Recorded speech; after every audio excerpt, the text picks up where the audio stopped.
Y ahora, con ustedes, la consulta médica. Un programa con las respuestas a sus necesidades de salud a través de las orientaciones de nuestros médicos especialistas. Participe con nosotros a través de nuestras líneas telefónicas en esta, su consulta médica.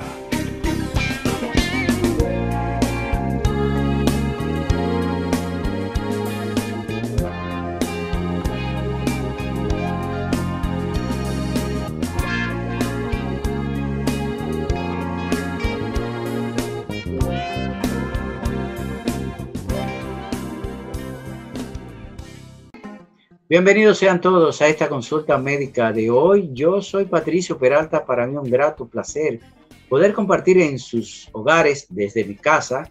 Me he quedado en mi casa. También espero que ustedes estén haciendo todo lo posible por salir a las calles lo menos posible para poder entre todos contener la pandemia, esta pandemia que nos ha cambiado la vida, ¿verdad?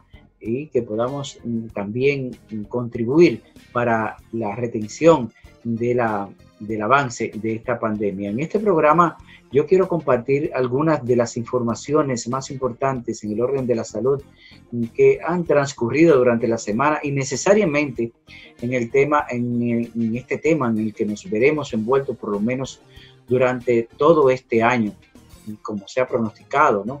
Me refiero a la expansión del COVID-19 en el mundo. Yo quiero compartir con ustedes en este programa sobre el descubrimiento del primer fármaco que reduce la mortalidad en 1/3 en los enfermos más graves por coronavirus. Esta semana, la Organización Mundial de la Salud celebró los resultados de los ensayos clínicos iniciales en el Reino Unido, en la Universidad de Oxford, que muestran que la dexametasona puede salvar la vida de los pacientes que están gravemente enfermos con COVID-19. Vamos a compartir los detalles y hablaremos al respecto con la neumóloga, la doctora Romilda Salas, y las bondades de este medicamento. También en este programa vamos a conversar con el doctor César Matos. Él es médico hematólogo clínico y oncólogo médico. También es director del Banco de Sangre de la Cruz Roja Dominicana. Vamos a preguntarle a él sobre las condiciones de las personas que pretenden donar sangre. ¿Cuánto tiempo tienen que esperar para donar sangre si se estuvo en tratamiento por coronavirus? Con él vamos a conversar también sobre un estudio que afirma que el tener sangre tipo A se asocia a mayor riesgo de sufrir un COVID-19 más severo. Se habla de hasta un 50% más de riesgo de necesidad de apoyo respiratorio. Mientras que las personas que tienen el grupo de sangre tipo O confieren un efecto protector frente al desarrollo de insuficiencia respiratoria. Vamos a compartir los detalles precisamente en este programa sobre este estudio, y en nuestro segmento también de Tecnosalud vamos a contarles sobre el uso de las aplicaciones de celulares de GPS en la lucha contra la pandemia del coronavirus. Cómo se puede a través de estos aparatos, ¿verdad?, evaluar la efectividad de las medidas destinadas a ralentizar la propagación del virus. Esto y mucho más estaremos compartiendo con ustedes en esta consulta médica de hoy. Luego de la pausa, quédense con nosotros. Usted está en sintonía con la consulta médica.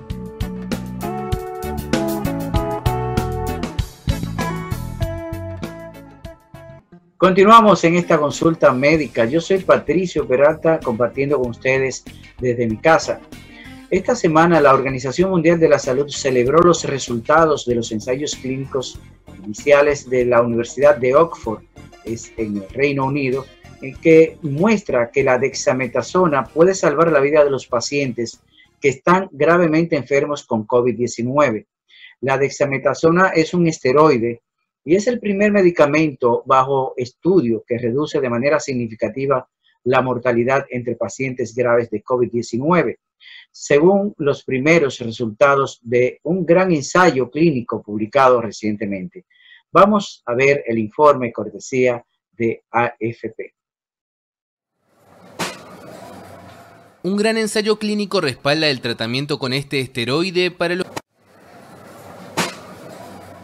Un gran ensayo clínico respalda el tratamiento con este esteroide para los pacientes más graves de la pandemia del nuevo coronavirus. Los investigadores, dirigidos por un equipo de la Universidad de Oxford, administraron la dexametasona, que tiene un potente efecto antiinflamatorio, a más de 2.000 pacientes en estado crítico. Según los resultados preliminares, entre quienes dependían exclusivamente de la ayuda de un respirador, la dexametasona redujo las muertes en un 35%, mientras que la mortalidad bajó en un quinto entre quienes recibían oxígeno. En cambio, el ensayo mostró que este medicamento no tiene ningún beneficio entre los pacientes que no necesitan asistencia respiratoria. Tras conocer el anuncio, el gobierno británico decidió comenzar inmediatamente a suministrar este medicamento, recetado a menudo para tratar reacciones alérgicas, asma y artritis reumatoide. Según uno de los responsables del ensayo, la dexametasona es barata y puede utilizarse de inmediato para salvar vidas en el mundo. Otro estudio publicado el martes muestra la baja incidencia del coronavirus en los jóvenes en comparación al resto de la población. Expertos de la Escuela de Londres de Higiene y Medicina Tropical desarrollaron unos modelos de transmisión de la pandemia según la edad, basados en datos como la tasa de infección y la gravedad de los síntomas en 6 países. Concluyeron que los menores de 20 años tienen la mitad de posibilidades de contraer la enfermedad que los mayores.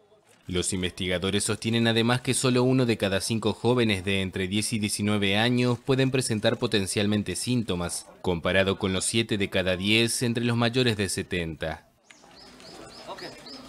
Bueno, amigos y amigas, ya ustedes escucharon precisamente los resultados de este gran ensayo clínico publicado en esta semana por una universidad de Reino Unido, la Universidad de Oxford, en donde determinó el uso de la dexametasona, que es un fármaco muy común, que podría ayudar a salvar vidas, específicamente a los pacientes de COVID-19 en una etapa avanzada. Pero vamos a escuchar la opinión, ¿verdad?, en este sentido, de la doctora Romilda Salas. Ella es médico reumatóloga e inmunóloga clínica. Ella se encuentra en Puerto Plata y nos visita en esta consulta médica de hoy. Qué bueno que está con nosotros, doctora. ¿Cuál es su opinión con respecto a este descubrimiento, podemos decir, ¿verdad? No del medicamento, sino del uso de la dexametasona. Es un esteroide, ¿no? Para el uso de los pacientes con COVID-19. Muchas gracias por la invitación. Pues esta reciente publicación, resaltando que no es el estudio completo, pues ha venido a traernos noticias alentadoras. Es de esperar que los esteroides, en este caso la dexametasona, que fue lo que emplearon, pues tenga una oportunidad para tratar los pacientes con la COVID-19, recalcando que no todos los pacientes que se infecten por coronavirus ameritan el uso de esteroides, sea cual sea el esteroide, en este caso la dexametasona. El uso de este fármaco en esa publicación fue en pacientes gravemente enfermos o pacientes que estaban en ventilación mecánica o pacientes que requerían oxígeno, suplementación de oxígeno en cualquiera de las modalidades aparte de la ventilación mecánica. Entonces, sí es de esperar que los esteroides puedan tener un efecto en estos pacientes gravemente enfermos, porque se ha encontrado, se ha visto ya, todos han escuchado, que los pacientes graves por COVID-19 tienen algo que se llama tormenta de citoquinas o un estado de hiperinflamación.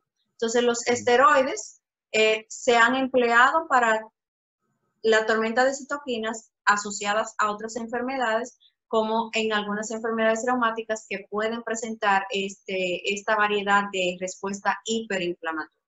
Bueno, en este estudio, doctora, dice la nota que se administró el medicamento a 2.100 pacientes ingresados en diferentes hospitales británicos y se le suministró dexametasona y redujo en un 33% las muertes de aquellos pacientes ventilados mediante respiradores y un 20% de los otros pacientes que únicamente recibían oxígeno. Y que muy bien, como usted dice, no se encontraron beneficios para aquellos pacientes que no requirieron de asistencia respiratoria. O sea que eso es muy importante que usted aclare de que solamente los resultados han sido con pacientes ya en estado crítico, ¿no? Con ventilación o con oxígeno. Efectivamente. ¿Por qué es bueno aclararlo? Porque la dexametasona es un medicamento que está disponible a la venta en farmacias y otros esteroides también que aún sin receta lo pueden conseguir.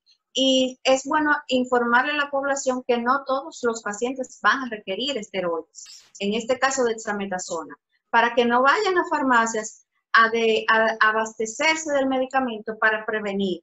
La Organización Mundial de la Salud, luego de la publicación de los resultados preliminares del estudio, felicita a Gran Bretaña por estos hallazgos, pero hace el énfasis de que en estados leves de la enfermedad no ha sido beneficioso, no es beneficioso y que algo importante, no previene infectarse con coronavirus. O sea, usar esteroides no va a prevenir que usted se infecte del coronavirus. Para que no vayamos ahorita a comprar a la farmacia la dexametasona y a usarlo. Usado de manera indiscriminada, el medicamento tiene efectos secundarios. Entonces, es bueno no automedicarse. Todos los medicamentos tienen un lado oscuro y un lado claro. Entonces, claro, el lado oscuro de los esteroides es un lado un poco temido. Entonces, hay que ser muy cuidadosos con eso.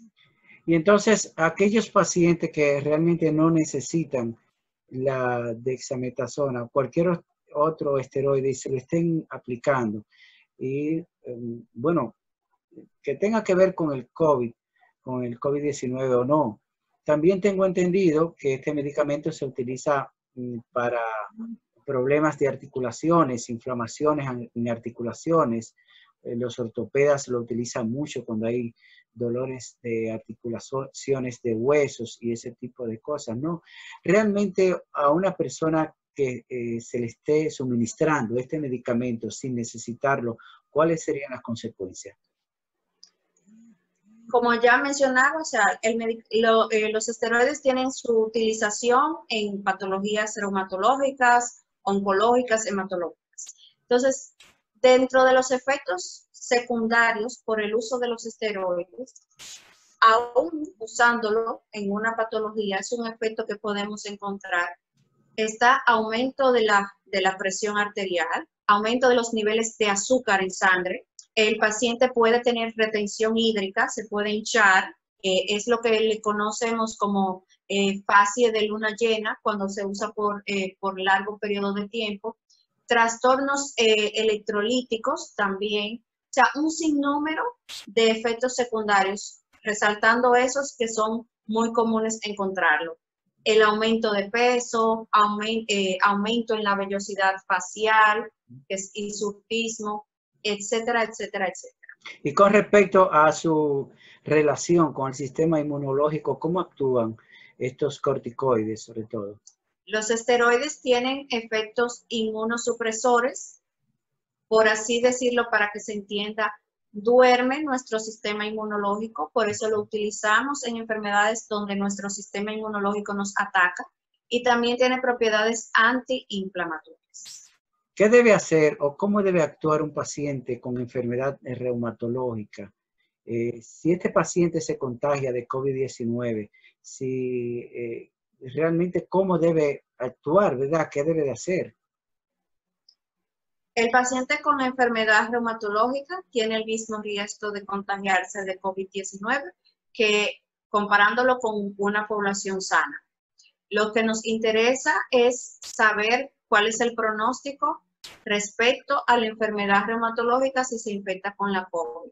Hasta el momento, en una reciente publicación de aproximadamente 600 pacientes, el riesgo de hospitalización por ya gravedad de la enfermedad, se encontró muy asociado factores de riesgo de hospitalización asociados a que el paciente sea mayor de 60 años, que el paciente sea hipertenso, que el paciente sea diabético, que tenga aumento de riesgo cardiovascular y uso de esteroides, específicamente prednisona, más de 10 miligramos, en el contexto de un paciente con enfermedad reumática. O sea que prácticamente el riesgo de hospitalización del paciente que padezca artritis reumatoide o lupus eritematoso sistémico es muy similar al de la población en general. Okay. Bueno, y en ese mismo orden, ¿tiene usted algún dato, alguna estadística, cómo está manejando quizá a través de la Sociedad de Reumatología o por su experiencia propia, algún dato estadístico, ¿verdad?, de los pacientes con enfermedades reumatológicas? Tengo entendido, tengo la información de que la tasa de mortalidad, por ejemplo, de pacientes con COVID-19 fallecidos, se habla de hasta un 28% en hipertensos y hasta de un 23% en diabéticos. ¿Qué me dice usted de eso? Los pacientes con enfermedades reumáticas, como ya mencionaba anteriormente, la tasa de hospitalización obviamente es que la enfermedad es más grave, entonces mayor riesgo de mortalidad. Entonces los pacientes con enfermedades reumáticas siempre van acompañados en muchos de los casos con alguna comorbilidad. Entonces el riesgo de mortalidad de los pacientes con enfermedad reumática va muy de la mano con que el paciente sea diabético, aparte de tener la enfermedad reumática, sea hipertenso o tenga una enfermedad renal terminal. Entonces las estadísticas van a ser muy similares al de la población general en cuanto a mortalidad también. Sí tiene esas comorbilidades asociado también a una mayor edad en el paciente. Bien, doctora, y por último, nos gustaría tener algunos consejos para los enfermos reumáticos que están en su casa, que, bueno, han estado en confinamiento, de manera que puedan tener una buena salud, sobre todo, cuidarse. ¿Cuáles serían esos consejos que usted puede compartir sobre todo específicamente con esta población de pacientes reumáticos? Bueno, los consejos, las medidas de prevención adoptadas para la población general, uso de mascarillas, lavado correcto de manos y frecuente de manos, evitar lugares aglomerados. Con respecto a las consultas médicas, en estos momentos donde uno tiene el miedo de salir a exponerse, discutir con su médico de cabecera, en este caso el reumatólogo, si la cita coincidía para estas fechas, si es posible aplazar esas citas hasta que las cosas se normalicen un poco, si es si surge alguna eventualidad o alguna condición donde el paciente necesite evaluación médica de urgente, pues también discutirlo si el riesgo-beneficio de salir a exponerse a la consulta. Esquema de vacunación actualizado. Somos muy enfáticos con el esquema de vacunación en los pacientes con enfermedades reumáticas, porque también tenemos otras enfermedades infecciosas que andan circulando, entonces también debemos prevenir respecto a eso. No suspender la medicación, salvo consultarlo con su médico en caso de que se infecte con el coronavirus, pero no suspender la medicación por el temor a infectarnos con el coronavirus. Eso es lo más importante. Y quizás también, doctora, no sé si he escuchado que el consumo de calcio o de vitamina D, ¿usted recomienda, podría recomendarse para los pacientes también con enfermedades reumatológicas, por ejemplo, tomar el sol? ¿El ejercicio es recomendable? Claro que sí. El tomar sol pues va a depender mucho de la patología que estemos tratando. El sol es la principal fuente de vitamina D, pero en algunos pacientes, por ejemplo, los que tienen lupus eritematoso sistémico, es contraproducente la exposición al sol.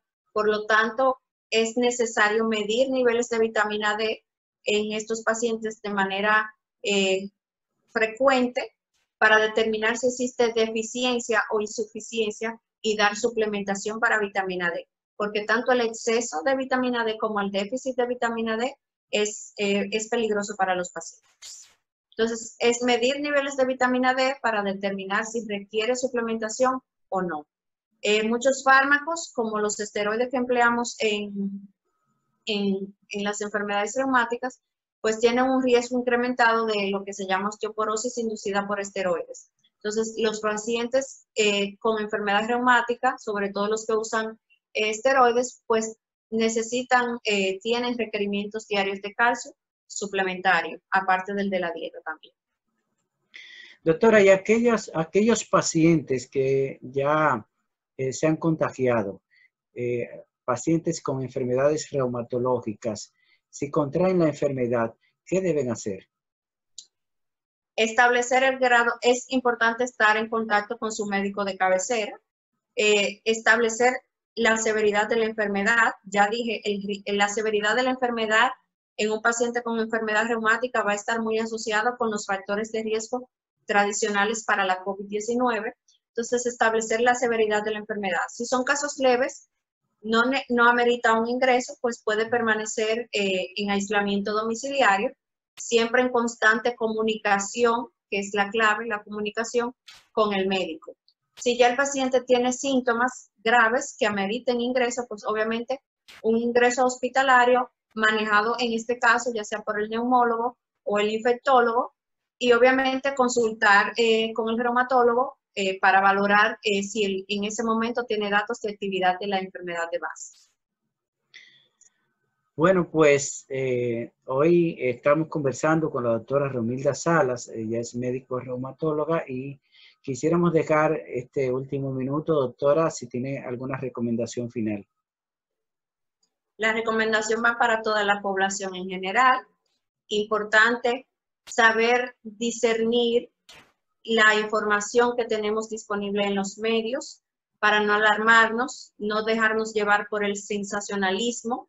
Todos estamos desesperados por encontrar una cura para esta enfermedad, porque no sabemos, vamos aprendiendo sobre la marcha. Y de esto, pues llevarnos, no automedicarnos. Siempre es bueno consultar con un profesional de la salud sobre los riesgos y los beneficios de los medicamentos que salen publicados. Van a salir, a medida que vayan pasando los días, van a salir y seguirán saliendo nuevos medicamentos o medicamentos ya conocidos que se pueden emplear en el COVID. Cada paciente es diferente y cada paciente se maneja diferente. No todos los pacientes llevan el mismo tratamiento. Entonces, no automedicación. Eso es muy importante. Muy bien, doctora, muchísimas gracias por este momento, ¿verdad?, de orientación, sobre todo a todos nuestros pacientes, a sus pacientes de esta enfermedad reumatológica. En otros programas queremos ampliar, ¿verdad?, las informaciones para que los pacientes con enfermedades reumatológicas estén siempre bien informados y sepan realmente cómo conducirse con respecto a esta enfermedad. Muchísimas gracias, doctora. Gracias a usted por la invitación. Hoy estuvimos con la doctora Romilda Salas. Ella es médico reumatóloga e inmunóloga clínica. Vamos a la pausa y en el próximo segmento vamos a compartir con ustedes los resultados preliminares de un estudio que se realizó a más de 750,000 personas y que arrojaron que hay tipos de sangre más resistentes al nuevo coronavirus. Regresamos en breve.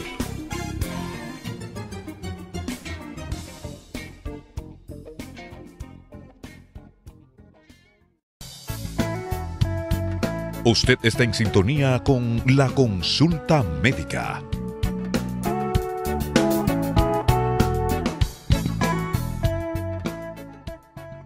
Continuamos en esta consulta médica. Yo soy Patricio Peralta, compartiendo con ustedes desde mi casa. Esta semana la Organización Mundial de la Salud celebró los resultados de los ensayos clínicos iniciales de la Universidad de Oxford, en el Reino Unido, que muestra que la dexametasona puede salvar la vida de los pacientes que están gravemente enfermos con COVID-19. La dexametasona es un esteroide y es el primer medicamento bajo estudio que reduce de manera significativa la mortalidad entre pacientes graves de COVID-19, según los primeros resultados de un gran ensayo clínico publicado recientemente. Vamos a ver el informe cortesía de AFP. Un gran ensayo clínico respalda el tratamiento con este esteroide para los... Un gran ensayo clínico respalda el tratamiento con este esteroide para los pacientes más graves de la pandemia del nuevo coronavirus. Los investigadores dirigidos por un equipo de la Universidad de Oxford administraron la dexametasona, que tiene un potente efecto antiinflamatorio, a más de 2.000 pacientes en estado crítico. Según los resultados preliminares, entre quienes dependían exclusivamente de la ayuda de un respirador, la dexametasona redujo las muertes en un 35%, mientras que la mortalidad bajó en un quinto entre quienes recibían oxígeno. En cambio, el ensayo mostró que este medicamento no tiene ningún beneficio entre los pacientes que no necesitan asistencia respiratoria.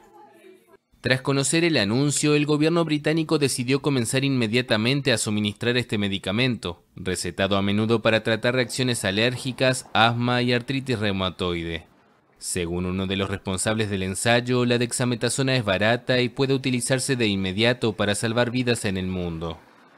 Otro estudio publicado el martes muestra la baja incidencia del coronavirus en los jóvenes en comparación al resto de la población. Expertos de la Escuela de Londres de Higiene y Medicina Tropical desarrollaron unos modelos de transmisión de la pandemia según la edad, basados en datos como la tasa de infección y la gravedad de los síntomas en 6 países. Concluyeron que los menores de 20 años tienen la mitad de posibilidades de contraer la enfermedad que los mayores. Los investigadores sostienen además que solo 1 de cada 5 jóvenes de entre 10 y 19 años pueden presentar potencialmente síntomas, comparado con los 7 de cada 10 entre los mayores de 70. Bueno, amigos y amigas, ya ustedes escucharon precisamente los resultados de este gran ensayo clínico publicado en esta semana por una universidad de Reino Unido, la Universidad de Oxford, en donde determinó el uso de la dexametasona, que es un fármaco muy común, que podría ayudar a salvar vidas, específicamente a los pacientes de COVID-19 en una etapa avanzada.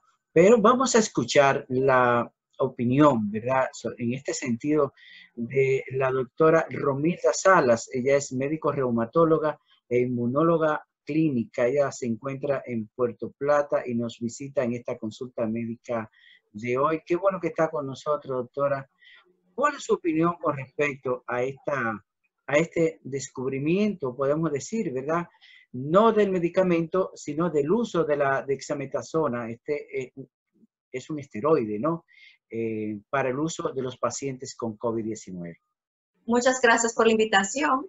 Pues esta reciente publicación, resaltando que no es el estudio completo, pues ha venido a traernos noticias alentadoras. Es de esperar que los esteroides, en este caso la dexametasona, que fue lo que emplearon, pues tenga una oportunidad para tratar los pacientes con la COVID-19, recalcando que no todos los pacientes que se infecten por coronavirus ameritan el uso de esteroides, sea cual sea el esteroide, en este caso la dexametasona. El uso de este fármaco en esa publicación fue en pacientes gravemente enfermos o pacientes que estaban en ventilación mecánica o pacientes que requerían oxígeno, suplementación de oxígeno en cualquiera de las modalidades aparte de la ventilación mecánica.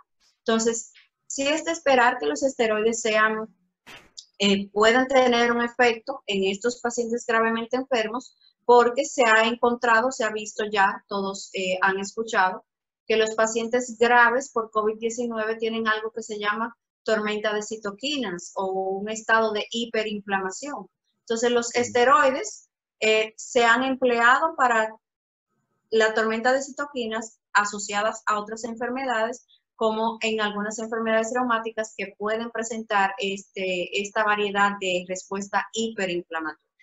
Bueno, en este estudio, doctora, dice la nota que se administró el medicamento a 2.100 pacientes ingresados en diferentes hospitales británicos y se les suministró dexametasona y redujo en un 33% las muertes de aquellos pacientes ventilados mediante respiradores y un 20% de los otros pacientes que únicamente recibían oxígeno.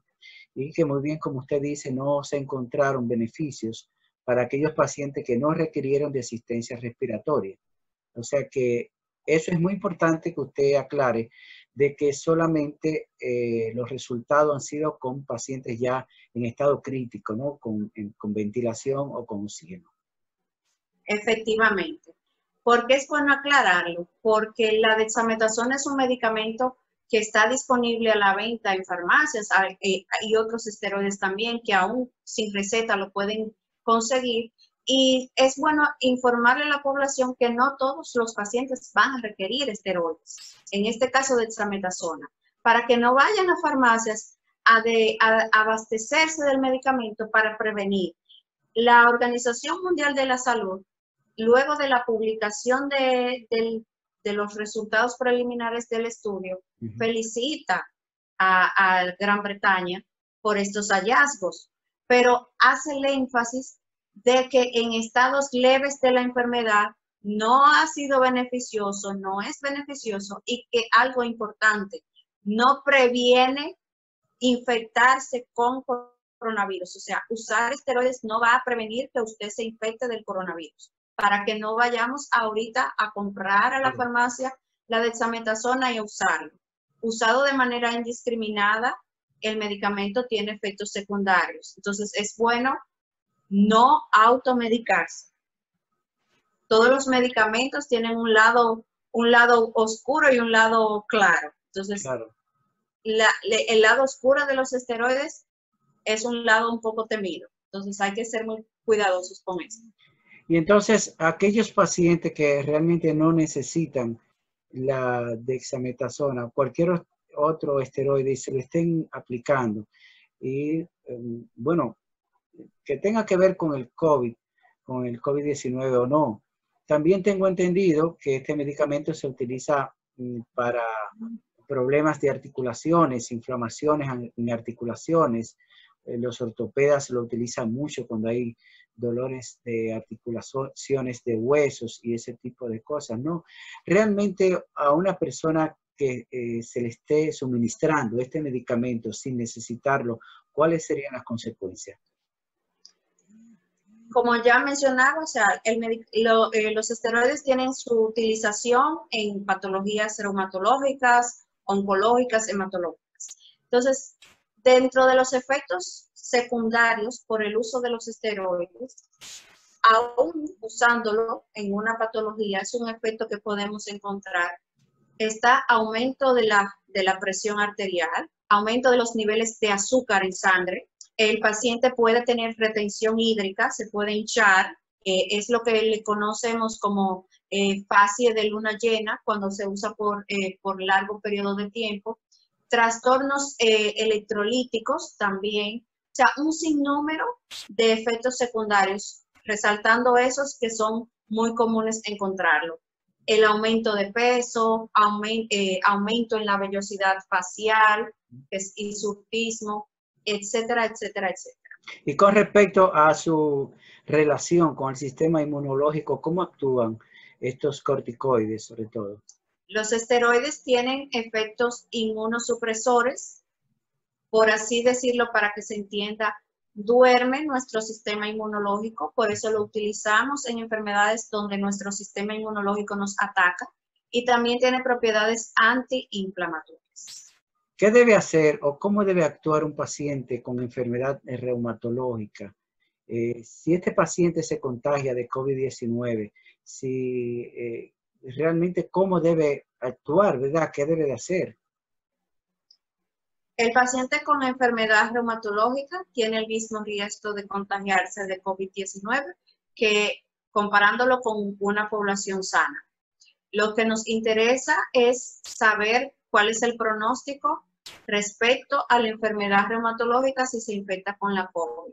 Hasta el momento, en una reciente publicación de aproximadamente 600 pacientes, el riesgo de hospitalización por ya gravedad de la enfermedad se encontró muy asociado, factores de riesgo de hospitalización asociados a que el paciente sea mayor de 60 años, que el paciente sea hipertenso, que el paciente sea diabético, que tenga aumento de riesgo cardiovascular y uso de esteroides, específicamente prednisona, más de 10 miligramos, en el contexto de un paciente con enfermedad reumática. O sea que prácticamente el riesgo de hospitalización del paciente que padezca artritis reumatoide o lupus eritematoso sistémico es muy similar al de la población en general.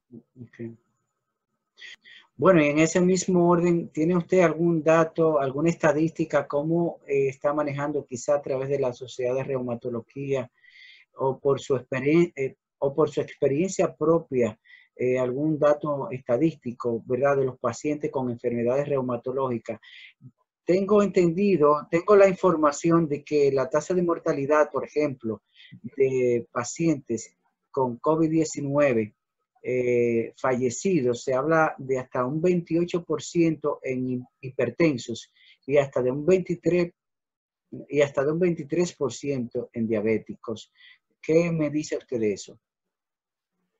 Los pacientes con enfermedades reumáticas, como ya mencionaba anteriormente, la tasa de hospitalización obviamente es que la enfermedad es más grave, entonces mayor riesgo de mortalidad.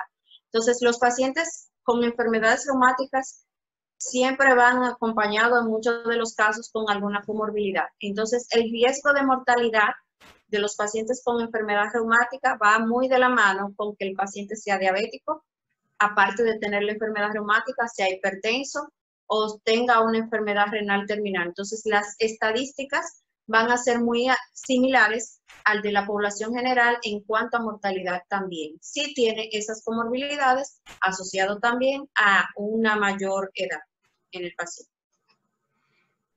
Bien, doctora, y por último, nos gustaría tener algunos consejos para los enfermos reumáticos que están en su casa, que, bueno, han estado en confinamiento, de manera que puedan tener una buena salud, sobre todo, cuidarse. ¿Cuáles serían esos consejos que usted puede compartir sobre todo específicamente con esta población de pacientes reumáticos?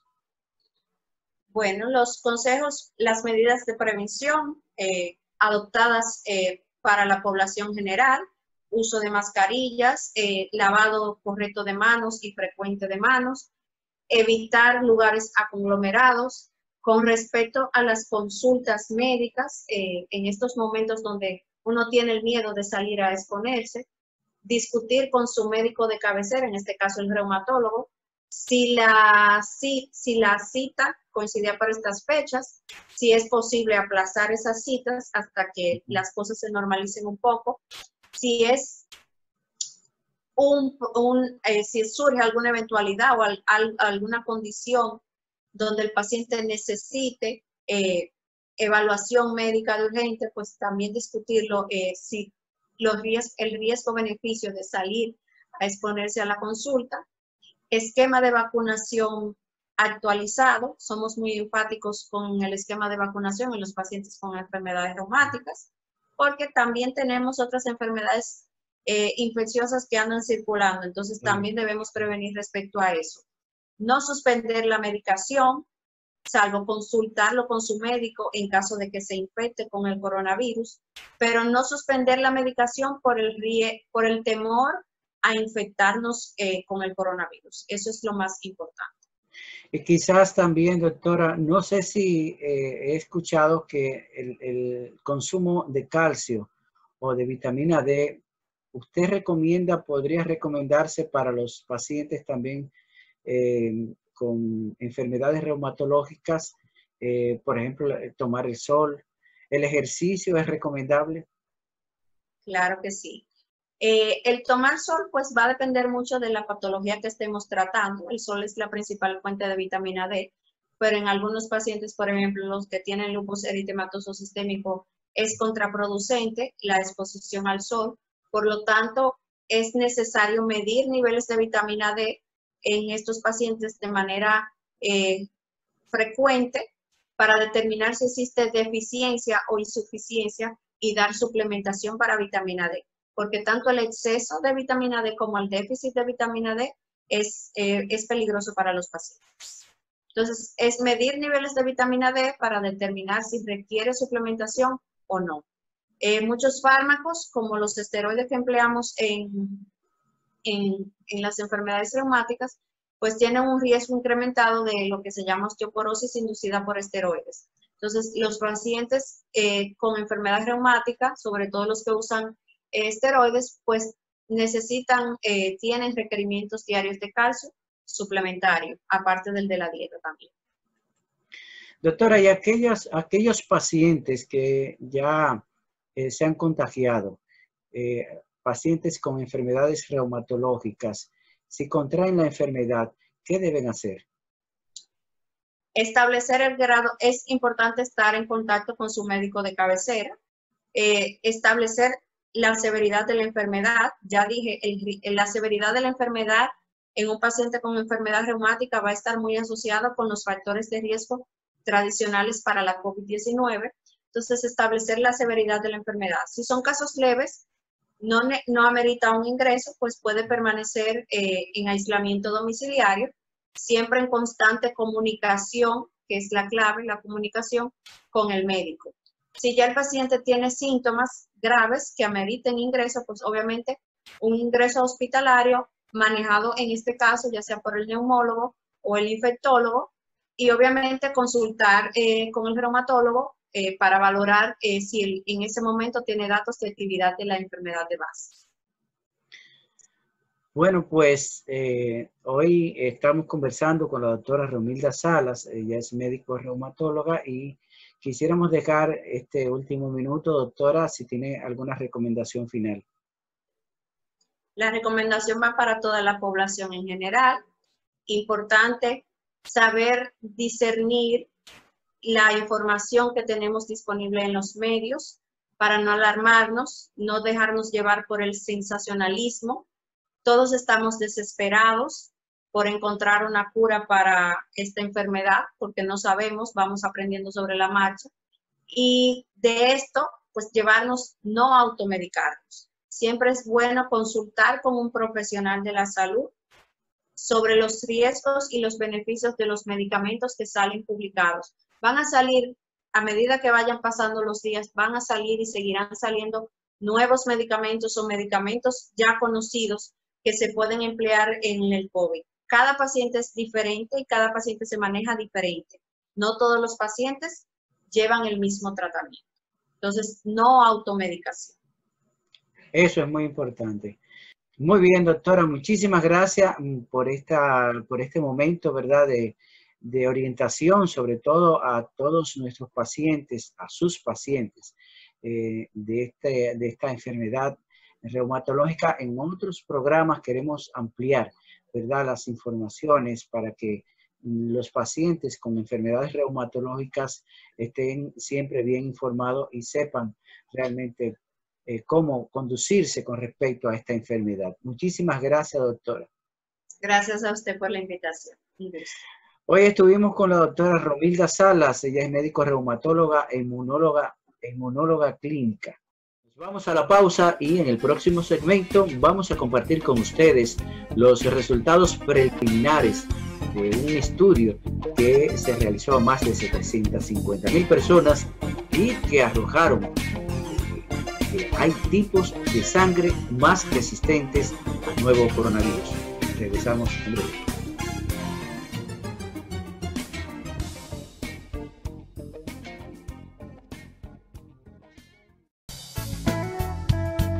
Usted está en sintonía con La Consulta Médica.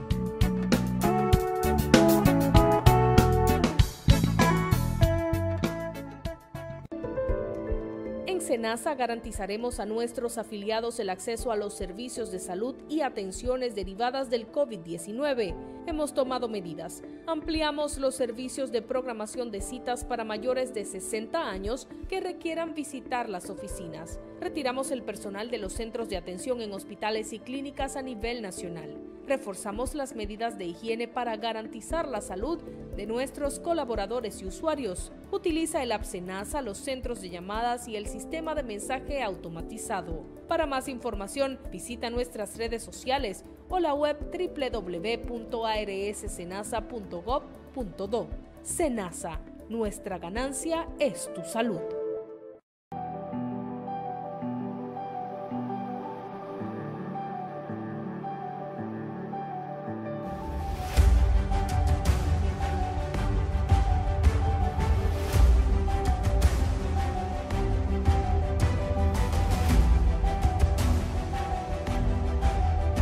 Por el bien de todos, cuando más los necesitamos, cumplieron con su deber y lo esencial no se detuvo.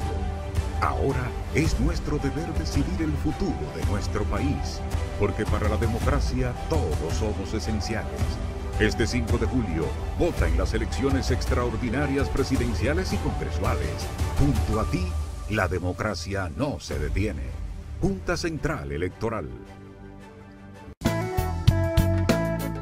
Regresamos a la consulta médica.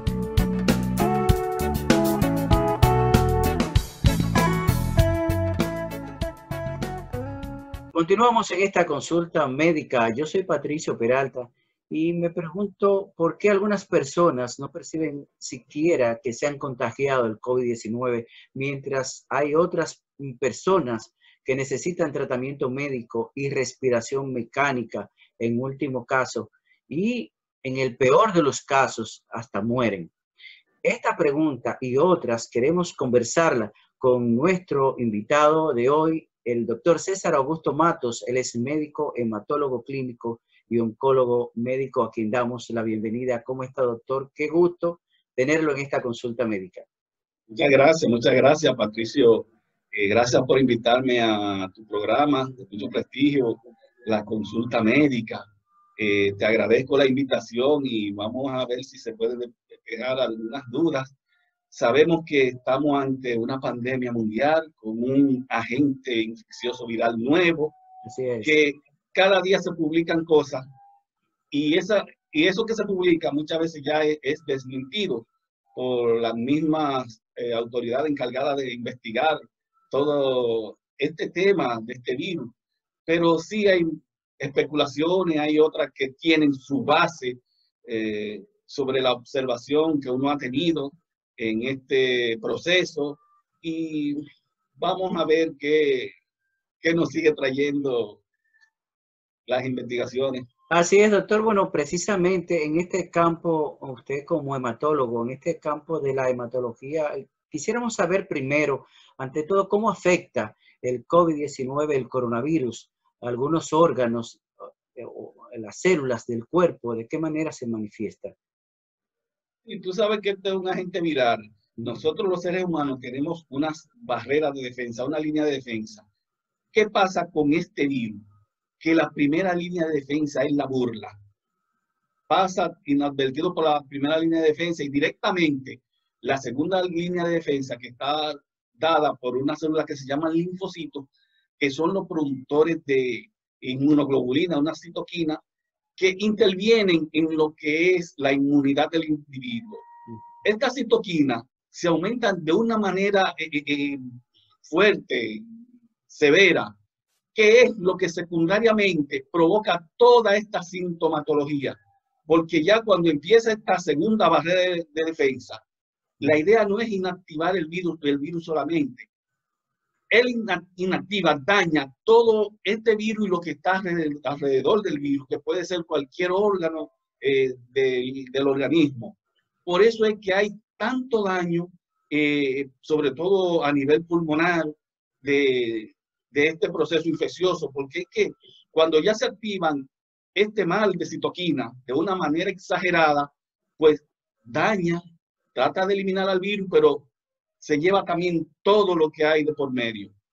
Así es, bueno, y entiendo que en el tema de las hemorragias, por ejemplo, y las falcemias, los desórdenes que produce esta enfermedad, usted es el experto y en materia precisamente que interviene el órgano de la sangre, sobre todo en la coagulación de la sangre en algunos aspectos. Pero yo quisiera, ante todo, y lo hemos invitado a este programa, porque hay personas que contraen la enfermedad del COVID, como decía al inicio, y no experimentan síntomas, mientras que hay otras personas que enferman de manera grave. Y quisiéramos preguntarle si podría ser esto por el tipo de sangre que tienen. Pero antes de su respuesta, yo quisiera compartir los resultados preliminares de un estudio realizado a más de 750,000 personas y que arrojó de forma preliminar que hay tipos de sangre más resistentes al nuevo coronavirus que otros. Yo quiero compartir este reporte con usted, con nuestros amigos y amigas amables televidentes, este reporte de la periodista Elizabeth Ortiz de la cortesía de Noticias 44 y luego regresamos a conversar sobre este tema. Las personas con el tipo de sangre O tienen entre 9 y 18% menos probabilidades de tener resultados positivos para COVID-19 respecto a quienes tienen otro tipo de sangre, de acuerdo con un análisis de la información de un grupo de 750,000 personas. Datos preliminares del estudio genético impulsado por el gigante del sector 23andMe parecen brindar más evidencia sobre el tipo de sangre, determinado por el gen ABO, en cuanto a las diferencias en la susceptibilidad al virus. Al comparar las pruebas que resultaron negativas, los expertos identificaron la variante en este gen que está asociado a un menor riesgo. Los resultados se mantienen cuando se ajustan por edad, sexo, índice de masa corporal, origen étnico y las comorbilidades. El porcentaje de la prueba positiva de COVID-19 es más bajo para quienes tienen tipo de sangre O y más alto para los de tipo de sangre AB. Los científicos de la firma no encontraron diferencias entre quienes tienen los tipos de sangre O positivo y O negativo. Con el fin de entender mejor el riesgo de infectarse, la empresa también tomó en cuenta los datos de aquellos que tienen una alta exposición, lo cual incluye profesionales de la salud, quienes tenían contacto cercano con casos conocidos y trabajadores esenciales, mientras que en otros grupos el tipo de sangre O tuvo entre 9 y 18% menos probabilidad de infectarse. Cuando se trata de individuos más expuestos, como los médicos en primera línea con el tipo O, resultaron entre 13 y 26% menos susceptibles de resultar positivos, informó Elizabeth Ortiz.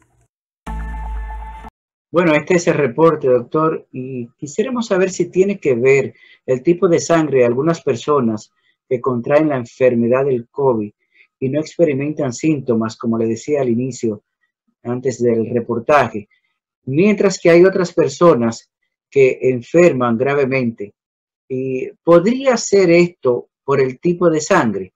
Es cierto que existen tipos de sangre, unos más resistentes que otros, al SARS-CoV-2 en materia de sangre. Sí, muy importante tu pregunta. Es lo que está ya en el tapete en estos momentos, que han visto que un tipo de sangre ha sido más afectado que otros. Sobre todo el tipo de sangre A, Las personas que tienen sangre A han visto que han sido más afectados e incluso de una manera más severa que otro tipo de sangre.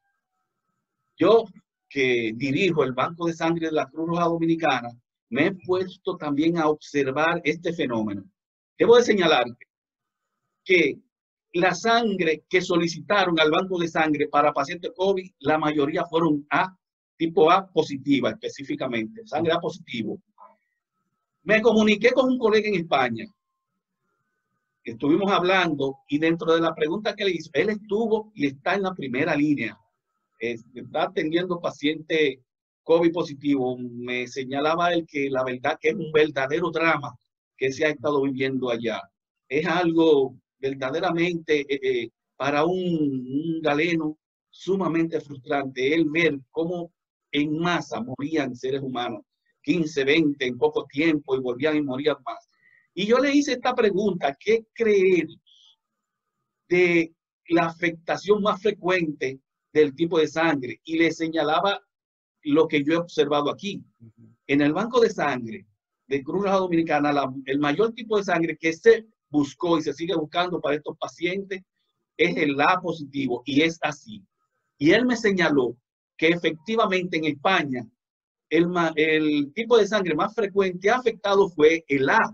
Ahora, cabe de señalar que en España el tipo de sangre más frecuente es el A. En nuestro medio, en República Dominicana, el tipo de sangre más frecuente es el O positivo, allá es el A positivo. Podría coincidir eso porque la mayoría de la población es A, pero a nosotros que somos O, despachábamos más sangre A para estos pacientes COVID. Todo esto está cayendo dentro del campo de lo que es la especulación. Necesitamos estudios en ese sentido. Pero lo que hemos visto y lo que yo he visto es que los pacientes COVID positivos más afectados ha sido el grupo A. Necesitamos un estudio y que esto no caiga dentro del campo de especulación. Leí hace un momento que hasta la persona calva, los hombres que son calvos son más afectados. Óyeme, son muchas las cosas y las especulaciones que se escuchan. Bueno, sí. Este fue un estudio, ¿verdad?, que se realizó, bueno, en España, conjuntamente con otros laboratorios, donde dice que el tener sangre tipo A se asocia hasta un 50 más de riesgo de necesidad de apoyo respiratorio. Correcto. Que el grupo de O confiere un efecto protector frente al desarrollo de insuficiencia respiratoria. En el país, ¿cuál es el tipo de sangre que prevalece? Te decía, en nuestro país, en la República Dominicana, es el O. El O positivo le sigue en frecuencia el A. Ahora, en ese sentido, en relación a ese estudio, yo he visto que la sangre que hemos despachado para pacientes COVID, la mayoría han sido A. Los pacientes que requieren sangre, se puede decir que son pacientes que están complicados. La mayoría han sido sangre tipo A. Y por eso me comuniqué a España con un colega allá y él me dice efectivamente que en España está ocurriendo lo mismo. ¿Qué ha pasado en nuestro medio que no hemos tenido ese desborde así como lo estuvo Europa? Probablemente hay algo que nos esté protegiendo, el clima, tal vez nuestra constitución física, nuestra mezcla racial. Mira que en África no ha tenido ese impacto como ha tenido en Europa. Aún en Haití no se ha oído ese derrumbe desde el punto de vista sanitario con estos pacientes.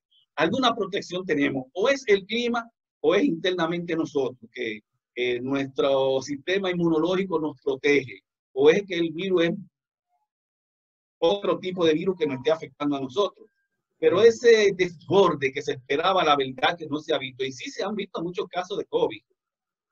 Ya, doctor, bueno, pero eso significa que si los dominicanos aquí en el país prevalece el tipo de sangre O, eso va a favor, en beneficio, ¿verdad? Según el estudio, según este estudio, los que tengan el tipo de sangre O positivo le beneficia. Sí. Y la mayoría de los dominicanos son O positivos. Así es, y bueno, esto podría también ayudar, ¿verdad?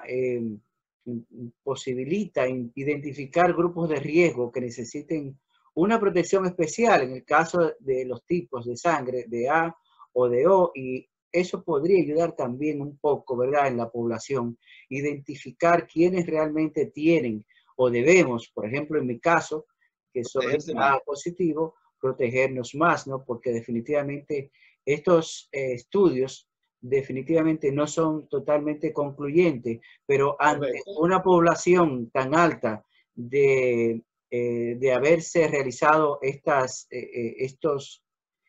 pruebas, ¿verdad? Definitivamente son números que podrían considerarse más o menos concluyentes, ¿verdad, doctor? También, doctor, he oído que ha habido algunos informes que existen vínculos entre el COVID-19 y la coagulación de sangre y las enfermedades cardiovasculares, posibles producción de trombosis. ¿Y qué usted nos puede decir sobre esto? Y si es así, ilústrenos con respecto al uso de anticoagulantes. Y si es así, ilústrenos con respecto al uso de anticoagulantes en el tratamiento de la enfermedad. Sí, es cierto, es correcto. Hay afectación de lo que es la cascada de coagulación, una inhibición, ¿verdad?, de los activadores del plasminógeno. Se activan estos factores, esto provoca que la persona hipercoagule. Un paciente con COVID que está ingresado, que tiene síntomas de severidad, es prudente que se inicie tempranamente el uso de anticoagulantes por vía parenteral, o sea, heparina de bajo peso molecular, para evitar la formación de estos trombos, porque eso es cierto, ya se ha demostrado que el virus afecta la cascada de coagulación, inhibiendo algunos factores que provocan que se formen los trombos y pueden haber trombosis. Es correcto, es ciertísimo. Hay que proteger a los pacientes de manera profiláctica y hasta de manera terapéutica con anticoagulantes vía parenteral, sobre todo la heparina de bajo peso molecular. Muy bien, doctor. Por último, quisiéramos saber, durante la pandemia, ahora, ¿qué usted podría considerar que debe tomar en cuenta las personas para donar sangre, ¿no? Y sobre todo, si ha pasado por un proceso de infección del COVID-19, o aquellas personas que sencillamente no han sido afectados por la enfermedad, pero que quieren donar sangre. ¿Cuál diría usted que serían estas recomendaciones en este tiempo de pandemia? Sí, cómo no, cómo no. Muy buena e importante tu pregunta, ya que recientemente pasó lo que es el Día del Donante Voluntario.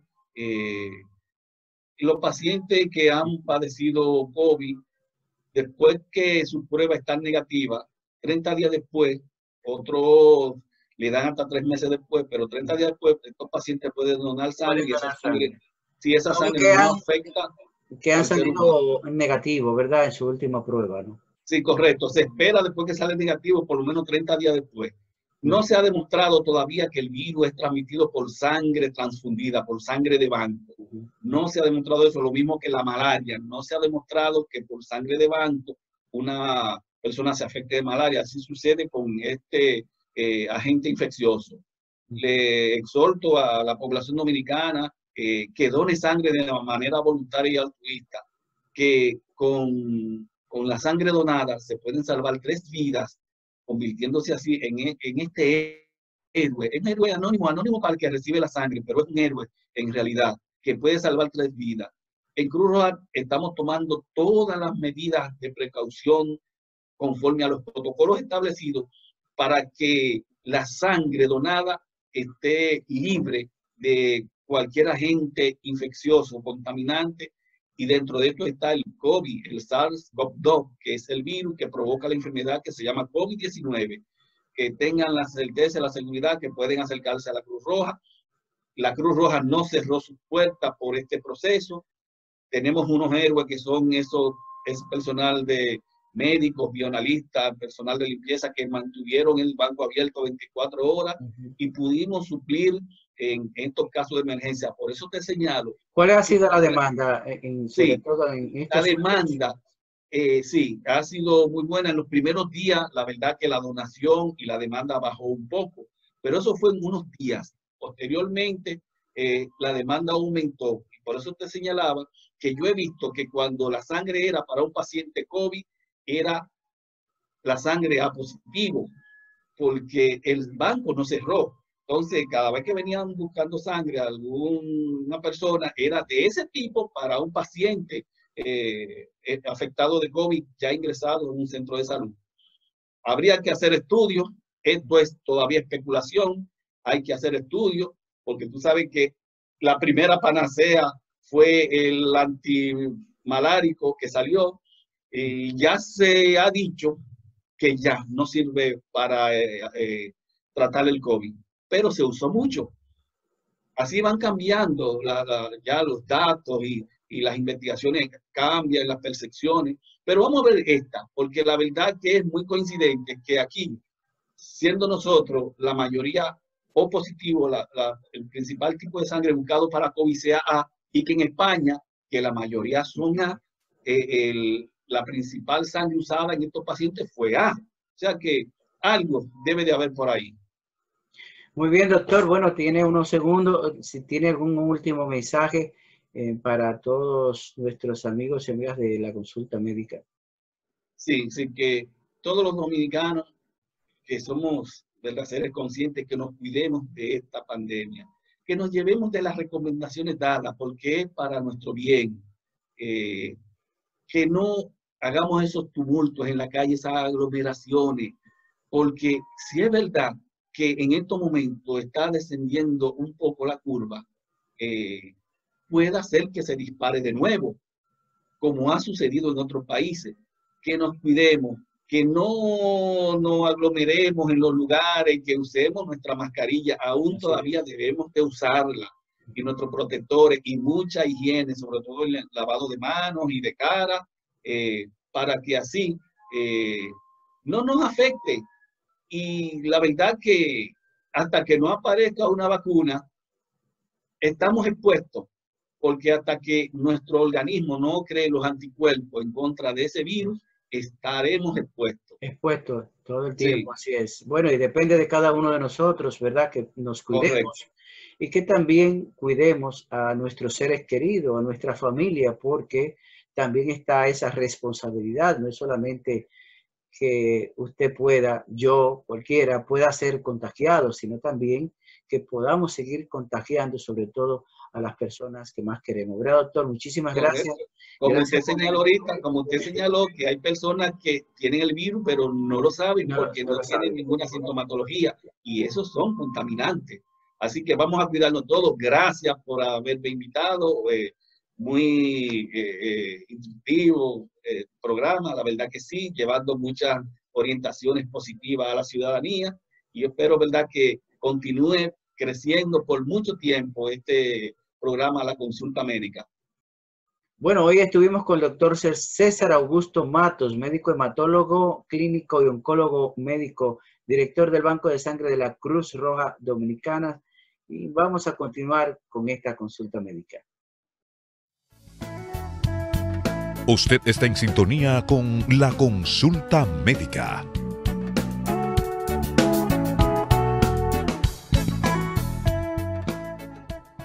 El uso de aplicaciones y tecnologías podrían conseguir que se levanten las restricciones de movimiento por el coronavirus, pero expertos en protección de datos piden que se garantice el anonimato, que los datos se recopilen voluntariamente y que no sean almacenados. Oigamos esta experiencia cortesía de la agencia DW de cómo algunos países europeos intentan vencer con datos el coronavirus. En este segmento de Tecnosalud. ¿Cuánto tardará volver a nuestra vida normal? En Europa, la propagación del coronavirus causante de la enfermedad COVID-19 podría ser controlada con una aplicación de rastreo. Vigilancia y control a cambio de mayor libertad de desplazamiento.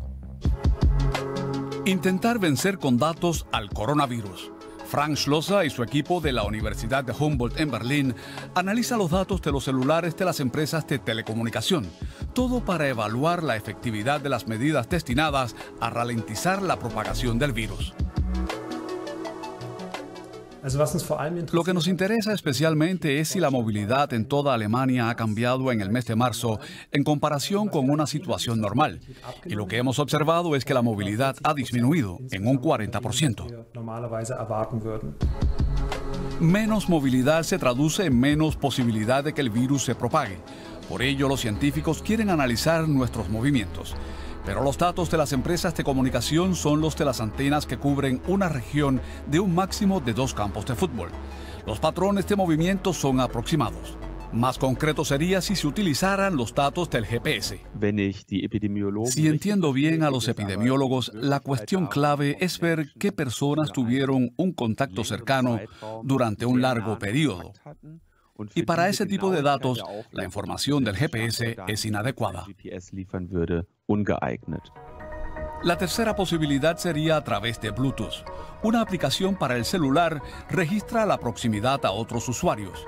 Si uno de ellos registra ser positivo del coronavirus, se alerta a todos los contactos afectados. Para ello, al menos 60% de la población debería utilizar la aplicación de forma voluntaria. Para que las personas acepten voluntariamente esta recopilación de datos, debe garantizarse un anonimato completo y no debe haber un almacenamiento central. ¿Qué es más importante? ¿La protección de datos o la salud? Ya hay un debate a nivel mundial. Taiwán usa los datos de los celulares para encontrar posibles infectados y controlar a los que se encuentran en cuarentena. Quien abandona su casa se arriesga a recibir una multa y la publicación de su nombre. En Corea del Sur se analizan los videos de las cámaras de vigilancia y las informaciones de las tarjetas de crédito. Los europeos, por tradición, son más cautos con sus datos, pero los expertos advierten que podría haber excepciones. El peligro radica especialmente en que utilizamos la crisis para instalar amplios sistemas de control y supervisión que al final de la crisis, que puede llegar en pocos meses, se amplían a otros ámbitos. La tecnología puede aportar su grano de arena para luchar contra la pandemia y conseguir que las restricciones se levanten, pero para algunos el precio es demasiado alto. Bueno, ya en la parte final de este programa solamente me resta recordarles que el virus no se ha ido, que no ha desaparecido y que esta reapertura económica no nos lleve a perderle el miedo y olvidar su peligrosidad y letalidad.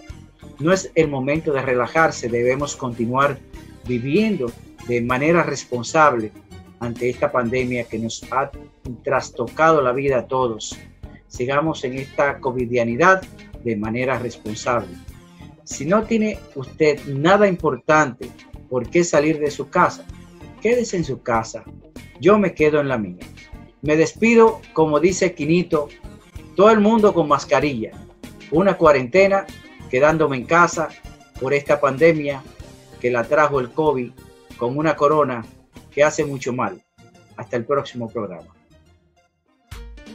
Con mascarilla. Todo el mundo. Con mascarilla. Por amor a la vida. Con mascarilla. Todo el mundo. Con mascarilla. Lo que diga Quinito. Es lo que va. Lo que diga Quinito. Es lo que va. Si Quinito dice sí. Ay sí. Eso sí. Si Quinito dice no. Ay no. Eso no. Pues repitan conmigo. Hay un COVID. Hay un COVID. Hay un COVID con una corona que hace mucho mal.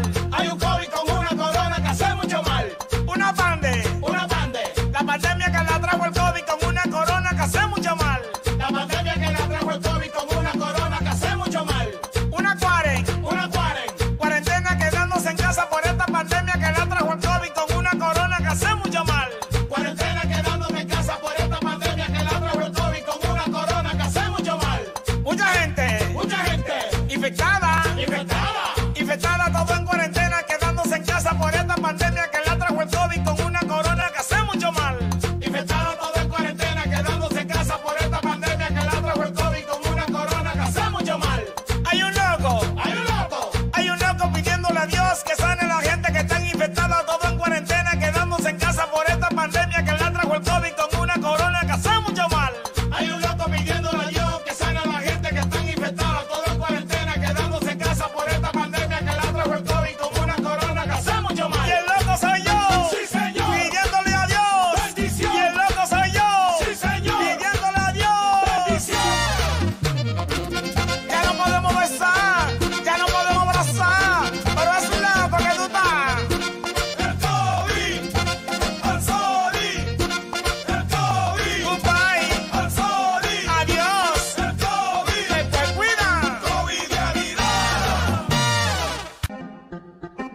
Hemos presentado La Consulta Médica, un programa con las respuestas a sus necesidades de salud a través de las orientaciones de nuestros médicos especialistas. Participe con nosotros a través de nuestras líneas telefónicas en esta, su consulta médica.